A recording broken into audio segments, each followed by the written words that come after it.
Hello दोस्तों, UPSC Hindi के online study platform में मैं गौरव त्रिपाठी आप सभी का स्वागत करता हूं।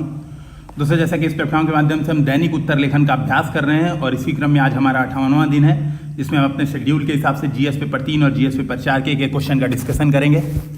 और जो आज का दिन था वो काफ़ी भारी रहा। पता नहीं कि 2 बार मैंने वीडियो रिकॉर्डिंग की, यही चीज़ें 2 बार समझाने का प्रयास किया, लेकिन दोनों बार ऑडियो से रिलेटेड कुछ प्रॉब्लम आ रही है, तो बहुत सारी समस्याएं आ रही हैं। दिन में ही मैं 12 बजे के आसपास ही मैंने रिकॉर्डिंग कर ली थी, लेकिन बार बार कुछ ना कुछ इश्यूज़ आ रहे हैं। तो कोई बात नहीं, तीसरा अटेम्प्ट कर रहा हूँ, देखता हूँ क्या होता है। अब हुआ नहीं तो आज का फिर गैप ही होगा। तो आज जो हमारा है शेड्यूल के हिसाब से जीएस पेपर 3 और जीएस पेपर 4 का डिस्कशन करेंगे। और आज मैं कोशिश करूंगा कि एक डिजास्टर मैनेजमेंट एक टॉपिक ही पूरा कंप्लीट करा दिया जाए। यानी अब डिजास्टर मैनेजमेंट पर कोई क्वेश्चन आएगा तो आप आसानी से उससे डरेंगे नहीं और इसको सॉल्व कर लेंगे। तो देखते हैं किस तरह से करेंगे। उससे पहले एक महत्वपूर्ण सूचना कि अगर आपको ये चैनल पसंद आया है तो कृपया इसे जल्दी जल्दी सब्सक्राइब करें, अपने दोस्तों के साथ भी इसे शेयर करें। और जो चीज़ हम डिस्कशन कर रहे हैं वो हमारे टेलीग्राम चैनल यूपीएससी हिंदी, आप कैपिटल में सर्च करेंगे यूपीएससी हिंदी तो उस पर आपको मिल जाएगा। इसके अलावा डिस्क्रिप्शन में लिंक दिया होता है, पुराना लिंक अब अनवैलिड हो चुका है। जो मैं लेक्चर नंबर मुझे लगता है 50 के आसपास जो लिंक थे वो अब इनवैलिड है, क्योंकि चैनल का लिंक हमने चेंज कर दिया है। अब है ये नया लिंक और ये अब नए लेक्चर्स में ये डाला जा रहा है। मैं कोशिश करूंगा टाइम मिलते ही सारे पुरानी चीज़ों को अपडेट कर दूंगा। और आप मेरे बारे में देख सकते हैं 2019 की जो सिविल सेवा की परीक्षा हुई है उसमें मैं हिंदी माध्यम से इंटरव्यू में अपीयर हुआ हूँ। सीधे बिना देरी के प्रश्न पे चलते हैं। आज ऐसे बहुत टाइम इसमें बर्बाद हो चुका, 1.5 घंटे मुझे लगता है मैंने रिकॉर्डिंग में आज बर्बाद किया है सुबह से। तो प्रश्न है, बताइए कि राष्ट्रीय आपदा प्रबंधन योजना एनडीएमपी, ठीक है, 2016 का उद्देश्य किस प्रकार भारत को आपदा प्रत्यास्थ बनाना है। यानी एनडीएमपी 2016 किस तरह से भारत को आपदा प्रत्यास्थ बनाएगी, यही बात आपको बतानी है। अगर मैं और इसको और तोड़ूं तो कह रहा है कि एनडीएमपी में क्या क्या ऐसी चीजें बताई गई हैं जिससे भारत आपदा प्रत्यास्थ बन जाए। ये चीज आपको बताना है कि एनडीएमपी में ये कहा गया, एनडीएमपी में ये बताया गया, एनडीएमपी में ये बताया गया, इससे भारत आपदा प्रत्यास्थ बनेगा। ठीक है, इंग्लिश में पढ़ देता हूं। How does the national disaster management plan 2016 aim to make India disaster resilient. ठीक है, ये आपका प्रश्न हुआ। अच्छा देखिए, प्रश्न का दृष्टिकोण क्या होगा। इंट्रोडक्शन आप कई तरीके से दे सकते हैं। ठीक है, इंट्रोडक्शन में आप ये बता सकते हैं कि भारत कई प्रकार की आपदाएं जैसे बाढ़, भूकंप इत्यादि से सुभेद्य है ना। इसके अलावा इंट्रोडक्शन में आप बता सकते हैं कि सेंडाई फ्रेमवर्क में भी आपदा प्रत्यास्थता के बारे में बात की गई है। अच्छा, सेंडाई फ्रेमवर्क क्या है, जो लोग बिल्कुल नए हैं उन लोग को थोड़ी दिक्कत आ सकती है, तो आप सेंडाई फ्रेमवर्क इसको पढ़ें। मैं थोड़ा सा हिंट दे देता हूँ। 2015 में एक जगह है सेंडाई। अब ये प्रीलिम्स का क्वेश्चन है कि सेंडाई जगह है कहाँ, तो आप इसको जरूर चेक करके नीचे कमेंट सेक्शन में बताएं। तो सेंडाई में लोग बैठे ढेर सारे, ठीक है, आपदाओं पे चर्चा किया और 4-5 चीजें निकल के आई। तो सेंडाई फ्रेमवर्क, इसके पहले जो था ह्यूगो फ्रेमवर्क था। इसके पहले था ह्यूगो फ्रेमवर्क, यानी 2005 से अगर 2015 की बात करूं तो जो वैश्विक स्तर पे आपदा प्रबंधन से जो चीजें चलती थी, जिससे मानक निर्धारित या दिशा निर्देश जो निर्धारित किए गए थे वो ह्यूगो फ्रेमवर्क के आधार पर किए गए थे। 2015 इन मामलों में भी खास है कि 2015 में ही पेरिस समझौता हुआ। ठीक है, 2015 में ही आपने देखा होगा सस्टेनेबल डेवलपमेंट गोल्स पर समझौता हुआ। और ये तीसरा समझौता सेंडाई फ्रेमवर्क पे 2015 में ही हुआ है।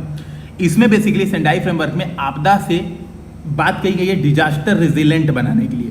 ठीक है, इसको अगर मैं और सही से बताऊं तो बात की गई है डिजास्टर रिस्क रेजिलेंट, इसकी बात की गई है। ठीक है, आपदा जोखिम प्रत्यास्थता, इसकी बात की गई है कि जो कंट्री है, क्यों ना हम लोग जोखिम, जो आपदाओं संबंधी जोखिम, आप देखेंगे जापान को अगर मैं बात करूं तो जापान क्या है, आपदा से सर्वाधिक सुभेद्य देश है।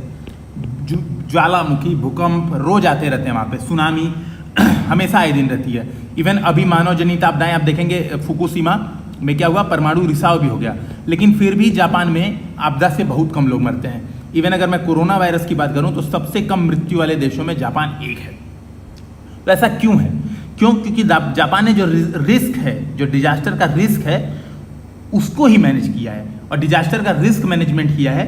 इससे क्या होता है, जब डिजास्टर आता है, जब हमने रिस्क पे ही काम कर लिया, तो जब डिजास्टर आता है तो बहुत कम प्रॉब्लम्स होती हैं। ठीक है, तो ये है सेंडाई फ्रेमवर्क जो है वो डिजास्टर रिस्क रेजिलेंट बनाने की बात करता है।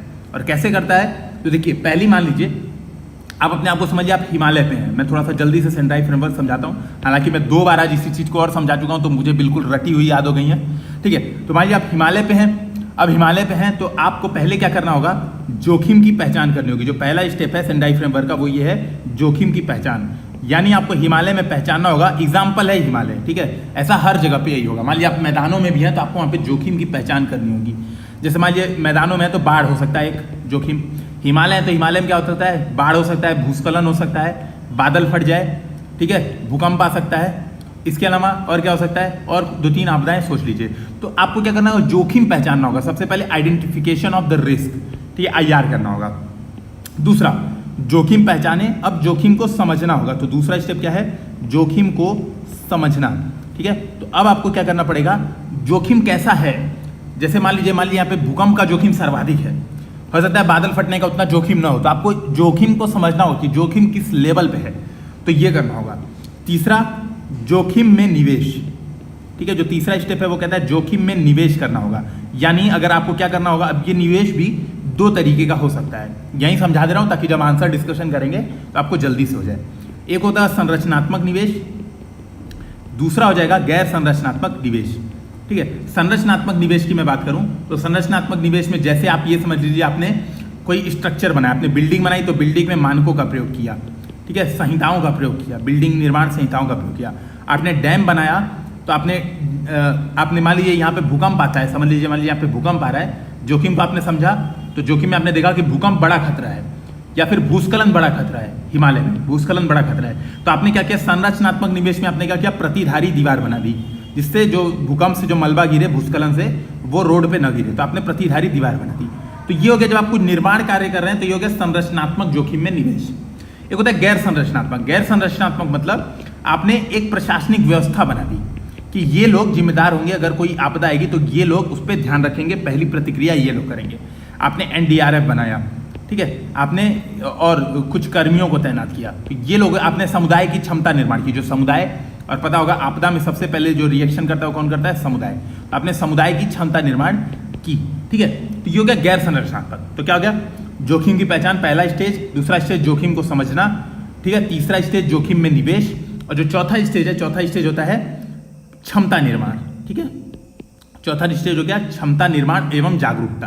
तो ये हो गया इस तरीके से। अच्छा, अलग अलग जगह अलग अलग चीजें मिलेंगी, कहीं पे हो सकता है आपको ये मिल जाए, हो सकता है कई जगह आपको ये मिल जाए अंतर एजेंसीय प्रचालनीयता या अंतर एजेंसी समन्वय, वो सब इसी चीजों में आ जाता है। जैसे मैं बात करूं गैर संरचनात्मक निवेश में, तो अंतर एजेंसी समन्वय यहीं पर आ जाएगा, ठीक है। तो 4 स्टेप में सेंडाई फ्रेमवर्क में बात की गई है जोखिम से निपटने की, ठीक है। अब देखिए 2015 में आया है सेंडाई फ्रेमवर्क, और 2016 में आया NDMP, national disaster management plan. ये कब आया है, 2016 में। तो यानी जो 2016 में नेशनल डिजास्टर मैनेजमेंट प्लान होगा वो किस पे बेस्ड होगा, पूरी तरह से सेंडाई फ्रेमवर्क पर आधारित होगा। आपने सेंडाई फ्रेमवर्क पढ़ लिया, यही चीज आपको उठा के आंसर में लिख देनी है, आपका आंसर कंप्लीट, ठीक है। अब देखिए एक बार समझाता हूं। तो देखिए इंट्रोडक्शन भी आप कई तरीके से लिख सकते हैं। तो पहली बात मैंने बता दी कि आपदा सुभेद्यता बता सकते हैं कि भारत विभिन्न प्रकार की आपदाओं से ग्रस्त देश है, या आपदाओं के प्रति सुभेद्य देश है, चक्रवात, भूकंप, सुनामी, जो भी बता दें।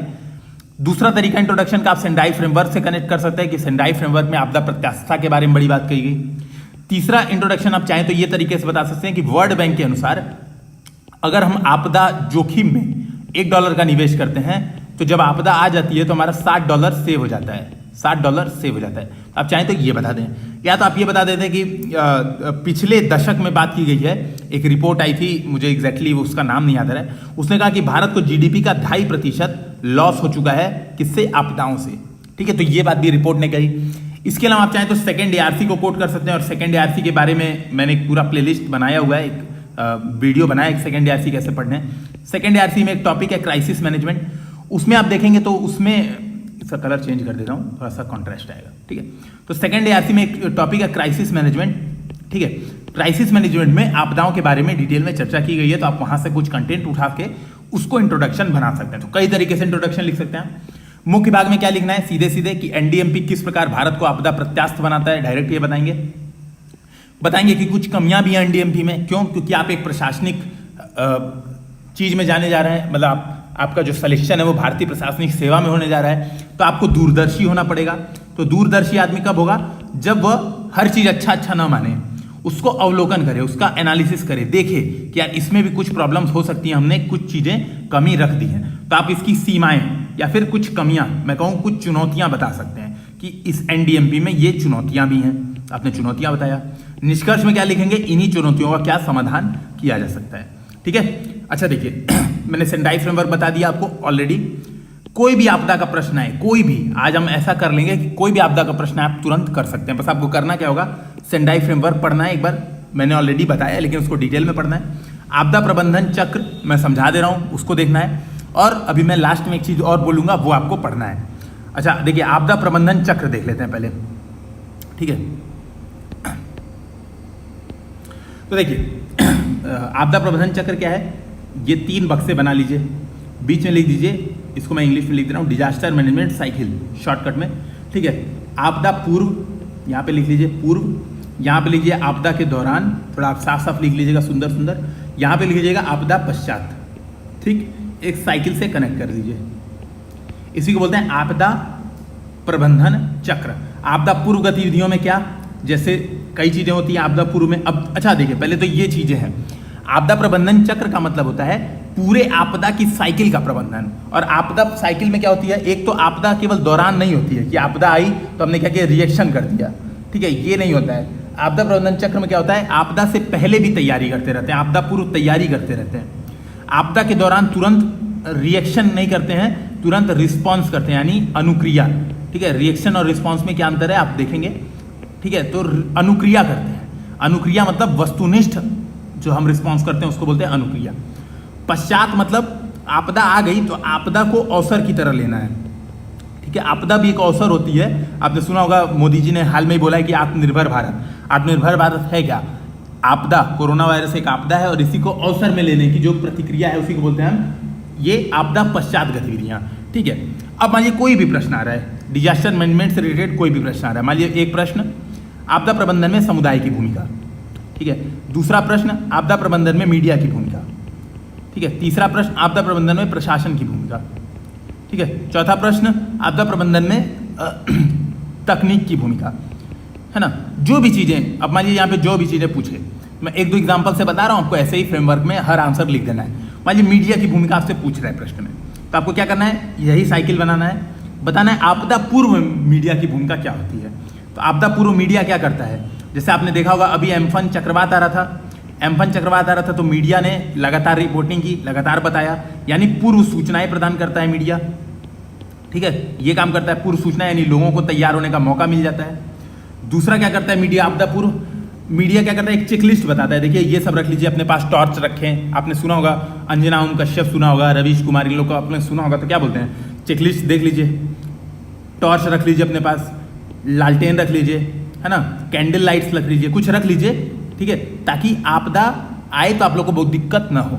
तो मीडिया ऐसे ऐसे कुछ काम करता है आपदा पूर्व। तो आपको क्या बताना है, इसी तरह से आपको बताना है। मान लीजिए समुदाय की भूमिका पूछे तो समुदाय में भी आपका पहला पॉइंट होगा आपदा पूर्व समुदाय क्या करता है। तो संसाधनों का एकीकरण, ठीक है, सुभेद्य वर्गों की पहचान कि वहाँ पे बुजुर्ग कितने हैं, युवा कितने हैं जो आपदा में काम आएंगे, ये सब समुदाय करता है। वही चीज़ आपको सोच सोच के लिख देनी है, ठीक है, रटने की कोई आवश्यकता नहीं है। तो देखिए आपका सारा काम ऐसे हो जाएगा, ठीक। अभी बात को समझिएगा, आपदा के दौरान मीडिया क्या काम करता है। आपदा के दौरान मीडिया क्या बताता है, शरण स्थल सबसे नजदीक क्या है। मान लीजिए कोई फंसा है तो उसको बता देगा शरण स्थल सबसे नजदीक क्या है।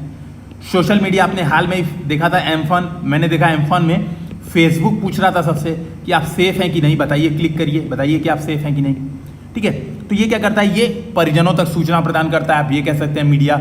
हेल्पलाइन नंबर बताते हैं। इवन क्या करते हैं, आपने देखा होगा एनडीटीवी में टेलीथॉन चल रहा था कि पैसा इकट्ठा कर रहे थे कि आपदा के दौरान जल्दी से हेल्प की जा सके, ठीक है। इसको आपदा पश्चात कर लीजिए, हेल्प टेलीथॉन मतलब आपदा पश्चात कर लीजिए, ठीक है। आपदा पश्चात मीडिया क्या करती है, ऐसे ही टेलीथॉन के माध्यम से वित्त की भी व्यवस्था कर सकती है मीडिया। इसके अलावा मीडिया क्या करती है, देखती है कि जो पुनः कार्य हो रहा है वो भ्रष्टाचार वाला कार्य न हो, उस कार्य में भ्रष्टाचार न हो, तो मीडिया ये सब काम करती है। इसी तरह से आप समुदाय को भी इसी स्ट्रक्चर में लिख सकते हैं अगर आपदा प्रबंधन का क्वेश्चन पूछे। प्रशासन को भी इसी प्रबंधन में लिख सकते हैं कि आपदा पूर्व प्रशासन क्या करता है, आपदा के दौरान प्रशासन क्या करता है, आपदा के पश्चात प्रशासन क्या करता है। तकनीक भी आप लिख सकते हैं, तकनीक पूर्व, जैसे आपने मैपिंग देखी होगी, जीआईएस, जियोलॉजिकल इंफॉर्मेशन सिस्टम सुने होंगे, तो तकनीक के बारे में बताएं पूर्व, दौरान और पश्चात, ठीक है। इस तरह से आपका कोई भी डिजास्टर मैनेजमेंट का क्वेश्चन हो जाता है। और कोई भी डिजास्टर मैनेजमेंट का क्वेश्चन आए तो 2 चीज आपको जरूर यूज करनी है, मैंने ऑलरेडी बताया। एक आपको यूज करना है सेंडाई फ्रेमवर्क, इसको जरूर कनेक्ट करना है, ठीक है, जैसे अगर मान लीजिए पूछे आपदा के दौरान मीडिया की भूमिका, तो आप बताएं सेंडाई फ्रेमवर्क में मीडिया की कुछ भूमिकाएं बताई गई हैं बहुत अच्छे तरीके से, या फिर ऐसे लिखें सेंडाई फ्रेमवर्क में भी मीडिया को महत्वपूर्ण भूमिका प्रदान की गई है। अवश्य लिखें, समुदाय की भूमिका पूछे तो समुदाय में भी अवश्य लिखें कि समुदाय को सेंडाई फ्रेमवर्क में महत्वपूर्ण भूमिका प्रदान की गई है। गलत कुछ नहीं है, बिल्कुल सही है। सेंडाई फ्रेमवर्क बहुत कॉम्प्रिहेंसिव फ्रेमवर्क है, हर चीज पे उसमें सोचा गया है। ठीक है, देखिए तो मैंने इंट्रोडक्शन कैसा लिखा, आप देखेंगे 10 शब्दों में इंट्रोडक्शन लिखा है। भारत विश्व के शीर्ष आपदा सुभेद्य देशों में एक है। अच्छा, आप यहां पर अगर आपको कुछ याद है, कोई इंडेक्स याद है, ठीक है, जैसे क्लाइमेट वल्नरेबिलिटी इंडेक्स है ना, क्लाइमेट वल्नरेबिलिटी इंडेक्स या फिर क्लाइमेट रिस्क इंडेक्स, अगर आपको कोई रिस्क में कोई इंडेक्स में भारत की रैंकिंग याद है तो आप बता सकते हैं। इससे पता चलता है कि भारत बहुत ही सुभेद्य है। ठीक है, हालांकि मैंने क्या किया, मैंने ये लिखा भारत विश्व के शीर्ष आपदा सुभेद्य देशों में से एक है। अब मैं चाहता तो लिखता भारत में चक्रवात, भूकंप, सुनामी ये सब दिन प्रतिदिन आती रहती हैं और भारत के 27 राज्य आपदा से सुभेद्य, मैं ऐसे लिखता। उसकी जगह मैंने क्या किया, मैप बना के रिप्रेजेंट कर दिया। मैंने दिखा दिया भारत में आपदाएं, या तो आप इसका नाम चेंज करके लिखते भारत की सुभेद्यता, आपदा सुभेद्यता। ठीक है, ये आपदा सुभेद्यता मानचित्र ही है। मैंने देखिए क्या दिखा है, पहाड़ों पर क्या होता है, भूस्खलन, भूकंप, बादल फटना, वनाग्नि, ये दिखा सकते हैं। मैदानों में क्या होता है, बेसिकली बाढ़ आती है। यहाँ पे जो पठारी रीजन है यहाँ पे वनाग्नि की समस्या है और सूखा की समस्या है। राजस्थान के रीजन में भी सूखे की समस्या है। भुज का जो क्षेत्र है वहाँ पे भूकंप की समस्या है। किनारे किनारे आप देखेंगे चक्रवात या सुनामी का खतरा है। तो इस तरह से मैंने आपदा सुभेद्यता मानचित्र एक भारत का बना दिया यहीं पर, और मुझे पूरा पैराग्राफ लिखने से मैं बच गया, ताकि मैं जो मेन क्वेश्चन है उसमें ज़्यादा टाइम और ज़्यादा अपना स्पेस दे पाऊंगा। मैं लिखा, इसी संदर्भ में भारत सरकार ने राष्ट्रीय आपदा प्रबंधन योजना जारी की। अब राष्ट्रीय आपदा प्रबंधन योजना जारी की, उसमें 2 चीजों पर फोकस है, तो वही लिखा, इसका उद्देश्य निम्न प्रकार से प्रशासन के सभी स्तरों पर तथा समुदायों के मध्य आपदाओं से निपटने की क्षमता अधिकतम करना है। ठीक है, तो जो एनडीएमपी है उसका उद्देश्य क्या है, प्रशासन के सभी स्तरों पर और समुदाय कौन होता है, जो सबसे पहले आपदा की प्रतिक्रिया देता है, यानी सबसे पहले जो प्रभावित होता है। जैसे मान लीजिए चक्रवात आया, किसी गांव में चक्रवात टकराया, तो सबसे पहले जो वहाँ का समुदाय है, स्थानीय लोग हैं, वही तो प्रभावित हो रहे हैं। तो मान लीजिए आपने उसको तैयार कर दिया, उनकी क्षमता अधिकतम कर दिया, आपने उनको बढ़िया से तैयार किया है, तो आप समझ सकते हैं कितना कम रिस्क हो जाएगा, कितना कम नुकसान होगा।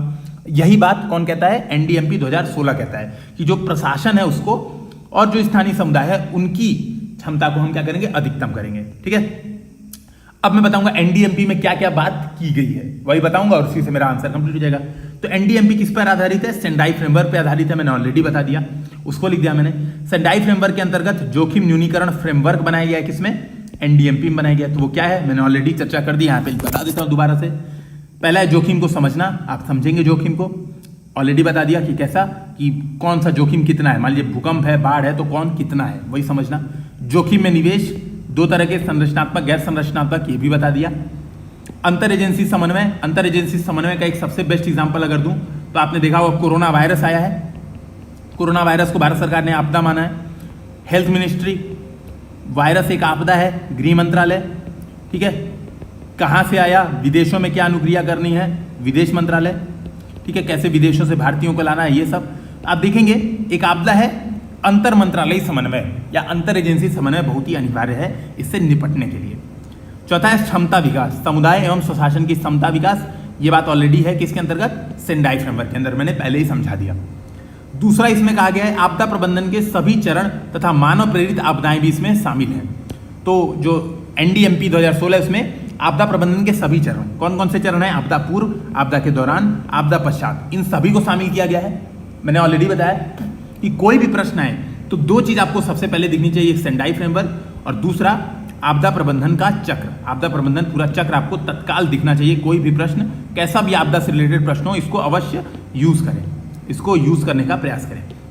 मैंने वही बताया, इसमें इवन मानव प्रेरित आपदाएं भी हैं। मानव प्रेरित मतलब रासायनिक दुर्घटना हो गई, लीकेज हो गया, अभी आपने सुना होगा, परमाणुविक लीकेज हो गया, औद्योगिक विस्फोट हो जाता है, आपने ऊंचाहार जो एनटीपीसी का संयंत्र है वो सुना होगा, बॉयलर फट गया था, तो ये सब भी इसमें शामिल किया गया। यानी आपदा प्रबंधन में सभी चरण और मानव प्रेरित आपदाओं को भी इसमें शामिल किया गया है।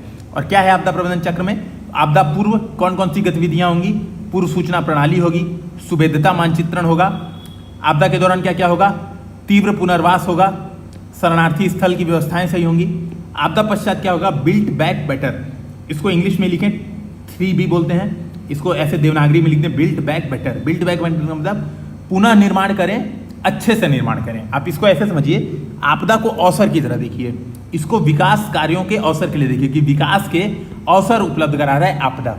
तो आपदा आई, अब इसके बाद पुनर्निर्माण कार्य बहुत अच्छे से हो, जो उन लोग का आजीविका है, आजीविका का नुकसान ना हो, स्थानीय लोग थे उनकी आजीविका का नुकसान ना हो, इस तरीके से बनाए कि हर चीज कॉम्प्रिहेंसिव रूप से कवर हो जाए। तो ये पूरा आपदा प्रबंधन साइकिल भी शामिल करता है नेशनल डिजास्टर मैनेजमेंट प्लान। नाम ही डिजास्टर मैनेजमेंट प्लान, तो दो चीज तो अवश्य करेगा। तीसरा, स्थानीय सरकार, राज्य सरकार एवं केंद्र सरकारों की एकीकृत भूमिका स्थापित की गई है। जनरली क्या देखा जाता था, आपदा आती थी तो स्थानीय सरकार अलग ही डायरेक्शन में काम कर रही है, राज्य सरकार अलग ही डायरेक्शन में काम कर रही है, केंद्र सरकार अलग ही डायरेक्शन में काम कर रही है। केंद्र सरकार कुछ भेज रही है, राज्य सरकार कुछ भेज रही है, स्थानीय सरकार कुछ काम कर रही है। इससे क्या होता था, बड़ी प्रॉब्लम होती थी। एक तो संसाधनों का दोहराव, ठीक है, मान लीजिए चावल भेजा तो तीनों ने चावल भेज दिया और वहां पे कमी पता चली कि मिट्टी के तेल की कमी थी, ठीक है, ये कुछ समस्याएं। स्वास्थ्य की व्यवस्था देखी नहीं ना, राज्य सरकार ने देखी, राज्य सरकार ने बोला कि केंद्र हमारी हेल्प नहीं कर रहा है, केंद्र बोला कि क्या कहते हैं स्वास्थ्य तो राज्य सूची का विषय है। ऐसे बड़ी बड़ी समस्याएं रहती हैं। एनडीएमबी में बात की गई है कि तीनों को एकीकृत भूमिका दी जाएगी, तीनों आपस में अंतर एजेंसी समन्वय की मैंने बात की थी, तो तीनों एक दूसरे से समन्वय करके काम करेंगे। चौथी बात, समुदाय की तैयारी तथा पूर्व सूचना प्रणाली हेतु मीडिया की महत्वपूर्ण एवं नैतिक भूमिका का निर्धारण किया गया है, ठीक है। यानी एक तो क्या है, समुदाय की तैयारी और पूर्व सूचना प्रणाली, मतलब मीडिया क्या करेगा, दोनों को तैयार करेगा। तो समुदाय को तैयार करेगा, बताते रहेगा कि देखिए मान लीजिए आग लगे तो आप क्या करें, रुई को पानी भिगो के अपने नाक पे रखें, इससे क्या होगा, धुआं आपको कार्बन मोनोऑक्साइड से दम घुटने की समस्या से आप बच जाएंगे। तो मीडिया ऐसी ऐसी खबरें चलाता है, ठीक है। तो ये चीज मुझे भी मीडिया से ही पता चली। तो मीडिया की महत्वपूर्ण भूमिका कि समुदाय कैसे तैयार हो, और पूर्व सूचना प्रणाली, भाई एम्फन आया तो पूरा प्राइम टाइम चलने लगा कि एम्फन आ रहा है और ऐसी ऐसी देखिए यहाँ पे कोई व्यवस्था नहीं है, ये प्रॉब्लम है, ये प्रॉब्लम है। तो मीडिया की महत्वपूर्ण भूमिका निर्धारण की गई है, लेकिन नैतिक भूमिका भी हो। मतलब ऐसा ना हो कि जैसे बाढ़ में कोई इंसान बह रहा है और मीडिया पूछ रहे हैं कैसा लग रहा है आपको बहते हुए, एकदम बढ़िया से बहे जा रहे हैं, क्या लहर है, तो कैसा लग रहा है आप बताइए हमारे दर्शकों को, ऐसा ना हो। तो नैतिक भूमिका हो, ठीक है, इसका निर्धारण किया गया है। अच्छा, मान लीजिए प्रश्न पूछे कि आपदा प्रबंधन में मीडिया की भूमिका, तो आप एनडीएमपी जोड़ सकते हैं कि नहीं जोड़ सकते हैं, यहां से सीधे वहां लिंक कर देंगे। एनडीएमपी में भी मीडिया की महत्वपूर्ण एवं नैतिक भूमिका की बात की गई है, एनडीएमपी 2016, इसको लिख देंगे। पांचवा, क्षमता निर्माण किसका, ऑलरेडी डिस्कस कर चुका हूं, समुदाय एवं कार्मिकों की क्षमता निर्माण की बात कही गई है, किसमें, एनडीएमपी 2016 में। फिर छठी बात कही गई है, विकास योजनाओं को आपदा प्रबंधन के साथ संरेखित करके। तो ये कैसे आपदा प्रत्यास्थता भारत को बनाएगा, भारत को कैसे आपदा प्रत्यास्थ बनाएगा, विकास योजनाओं को संरेखित करेगा, किससे, आपदा प्रबंधन से। मान लीजिए कहीं सड़क बनानी है तो देखेगा कि सड़क ऐसी हो, मान लीजिए पहाड़ों पे सड़क बनानी, तो देखेगा ऐसा ना हो कि सड़क बना रहे हैं और बाढ़ आए तो सबसे पहले सड़क ही बहे, ठीक है। तो विकास योजनाओं को किससे करेगा, EIA जैसे आपने सुना होगा, इन्वायरमेंटल इंपैक्ट एनालिसिस, ये सब कार्य करेगा। इसमें कुछ कमियां हैं, कुछ चुनौतियां हैं। क्या चुनौतियां रहेंगी, ठीक है। तो जोखिम में निवेश जैसी गतिविधियों के संदर्भ में स्पष्टता की कमी है, ठीक है। जैसे फॉर एग्जांपल यहां पे समझिएगा, जोखिम में आपको निवेश करना है, आपने ये तय कर लिया, आपने रटा रख लिया कि हमें जोखिम में निवेश करना है। अब कहां करना है, कौन से जोखिम में करना है, कैसे करना है, क्या स्ट्रक्चर होगा, ठीक है, राज्य करेगा निवेश की केंद्र सरकार करेगा कि स्थानीय सरकार करेगी, इन सब के बारे में थोड़ी स्पष्टता की कमी है, क्लियर बताया नहीं गया है कि, है ना, कि क्या व्यवस्था होगी। दूसरी बात, इसके अलावा वित्त के स्रोतों की उचित व्यवस्था नहीं है, ठीक है। मतलब जोखिम में निवेश आपको करना है, जोखिम में निवेश के लिए मान लीजिए $500 लगना है, सपोज, सिंपल, बहुत कम, $500 लगना है, कहां से आएगा ये पैसा, $500 भी किधर से आएगा, तो ये बात एक बड़ी चुनौती है, इस पर ध्यान देने की आवश्यकता है। तो ये चुनौती थी। अब मैं निष्कर्ष क्या लिखूंगा, सिंपल, उपरोक्त चुनौतियों से निपटने के साथ साथ प्रधानमंत्री का 10 सूत्री कार्यक्रम है, ये क्रियान्वयन कार्यक्रम, ठीक है, सतत विकास लक्ष्यों एवं पेरिस समझौते से एकीकरण भारत को आपदा प्रत्यास्थ बनाने हेतु महत्वपूर्ण है, ठीक है। तो आपको इस बात को ध्यान रखना है। एक चीज आपको और पढ़ लेनी है अब जाके, प्रधानमंत्री का 10 सूत्रीय कार्यक्रम। तो मोदी जी वैश्विक नेता बनने के प्रयास में ये सब हमेशा बोलते रहते हैं कुछ ना कुछ, तो आपको वो ध्यान रखना चाहिए। और जो उन्होंने बोला है 10 सूत्रीय कार्यक्रम, वो पूरी तरह से सेंडाई फ्रेमवर्क पर आधारित है। तो इसी में उन्होंने पूरा अपना 10 सूत्रीय कार्यक्रम दिया है, तो इसको आप पढ़ें, इसको और देखें। तो आपकी 3 चीज आपको तैयार करनी है, प्रधानमंत्री का 10 सूत्रीय कार्यक्रम, सेंडाई फ्रेमवर्क, और इसके साथ आपदा प्रबंधन चक्र को शामिल कर लेना है। आपका कोई क्वेश्चन ऐसा नहीं होगा जो छूटेगा। तो मैंने बताया कि ये काम कर लो, सतत विकास लक्ष्यों और पेरिस समझौते से एकीकृत कर लो तो भारत आपदा से पूरी तरह से प्रत्यास्थ हो जाएगा, डिजास्टर रिस्क रिजाइलेंट भारत बन जाएगा। मैंने ये बात निष्कर्ष में लिख दी। ठीक है, नेक्स्ट प्रश्न की ओर बढ़ते हैं। नेक्स्ट प्रश्न हमारा क्या है, जीएस पेपर 4 का। इसकी ओनली में क्या करना है, मुझे स्ट्रक्चरिंग करना है। प्रश्न पढ़ते हैं जल्दी से। व्यक्ति के चरित्र के विकास में परिवार और शैक्षिक संस्थानों द्वारा निभाई जाने वाली भूमिका का विश्लेषण कीजिए। ठीक है, तो इंग्लिश में पढ़ देता हूं। Analyse the role played by family and educational institutions in development of one's character. ठीक है, तो एक आदमी के कैरेक्टर यानी चरित्र, तो चरित्र क्या है, क्या व्यक्ति सदचरित्र है। हम बोलते हैं ना यार ये बड़ा सदचरित्र वाले इंसान है, या बोलते हैं ये इंसान बड़ा चरित्रहीन है, ये है। तो वाकई में ये जो चरित्र है वो चरित्र है क्या।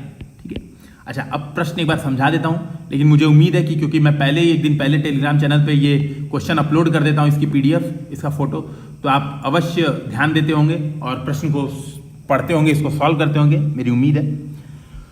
तो बात कह रही है कि भैया चरित्र के विकास में परिवार और शैक्षिक संस्थान क्या भूमिका निभाते हैं। यानी आप जो वर्तमान में हैं, आपके वर्तमान को बनाने में आपके परिवार और आपके जो शैक्षिक संस्थान है, जो आपका स्कूल कॉलेज है, उसकी महत्वपूर्ण भूमिका है।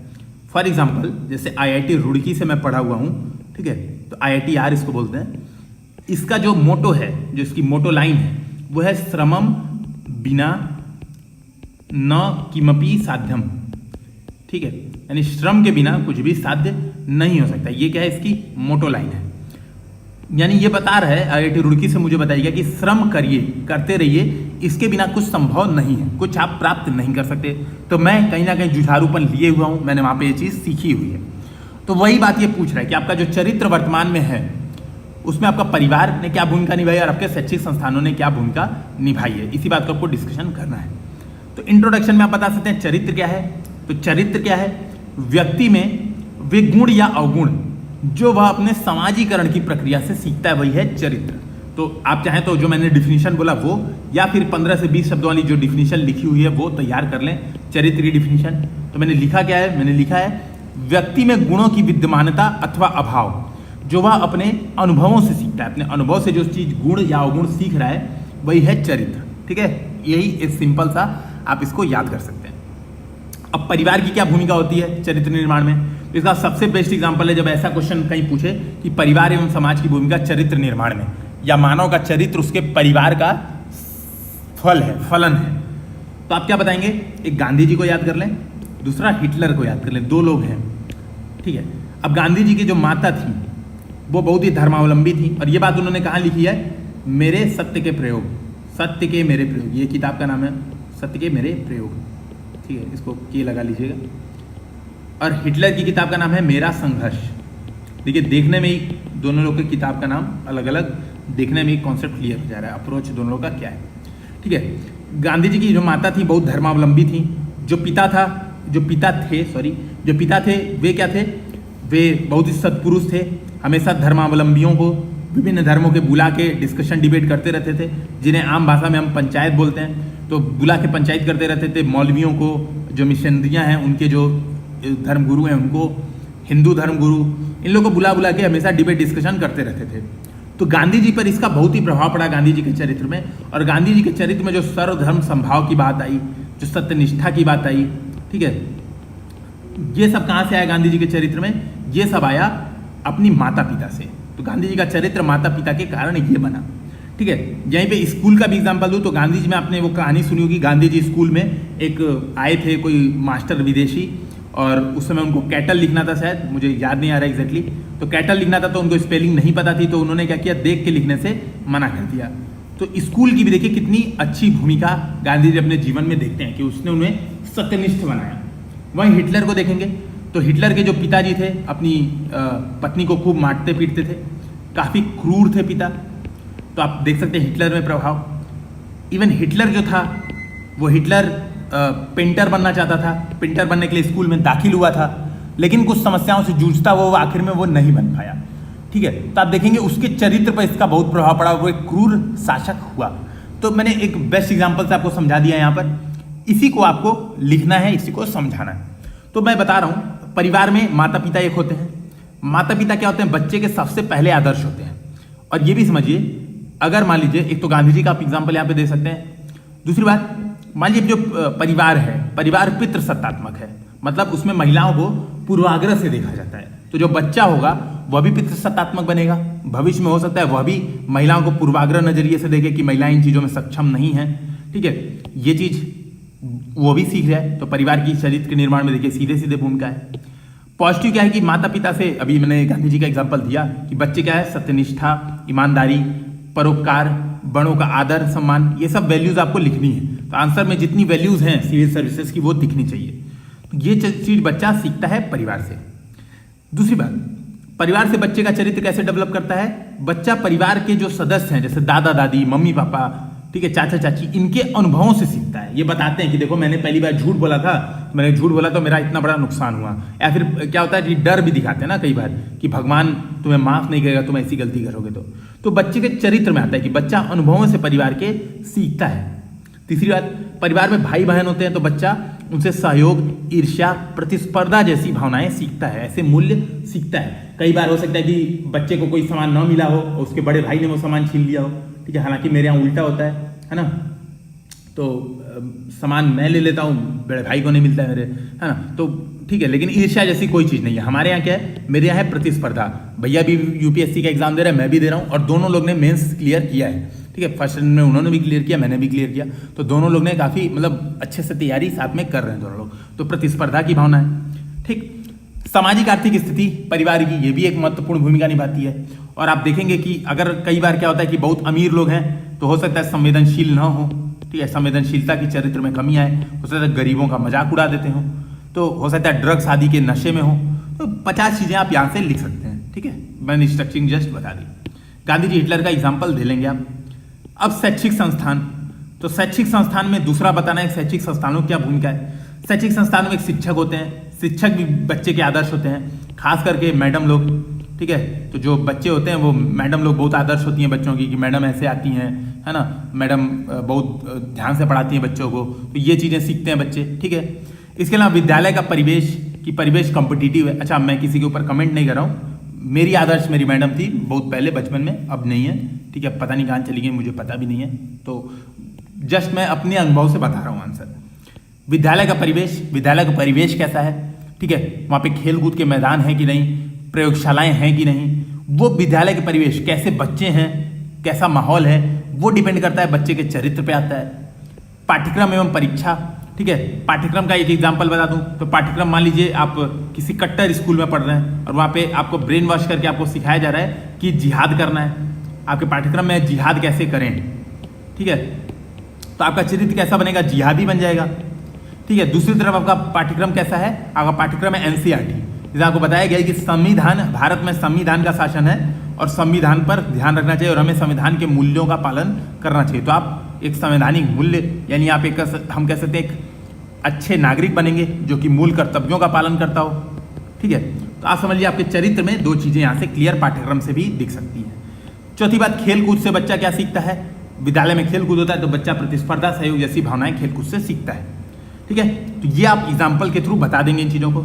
निष्कर्ष में क्या लिखेंगे, निष्कर्ष में लिखेंगे कि चरित्र के निर्माण में इतना महत्वपूर्ण भूमिका है विद्यालय और परिवार की, अतः हमें क्या करना चाहिए, परिवार एवं विद्यालय में नैतिक मूल्यों को बढ़ावा देना चाहिए। तो ये आपका निष्कर्ष हो जाएगा। ठीक है, अच्छा, तो दोस्तों मुझे उम्मीद है कि आपको काफ़ी समझ में आएगा और देखने के लिए बहुत बहुत धन्यवाद। और अब मैं एक बार चेक करता हूँ कि ये ऑडियो सही हुआ है कि नहीं हुआ है। और अगर आपको वीडियो पसंद है तो कृपया इसे लाइक, शेयर और सब्सक्राइब करना बिल्कुल ना भूलें। दोस्तों आप ही इसे शेयर कर सकते हैं, आप ही इसे बढ़ावा दिला सकते हैं। ये बात अपना जो आपके अंदर जो आपकी क्षमता है वो कोई नहीं छीन सकता आपसे, और आप ही इस चैनल को बढ़ावा दिला सकते हैं। धन्यवाद।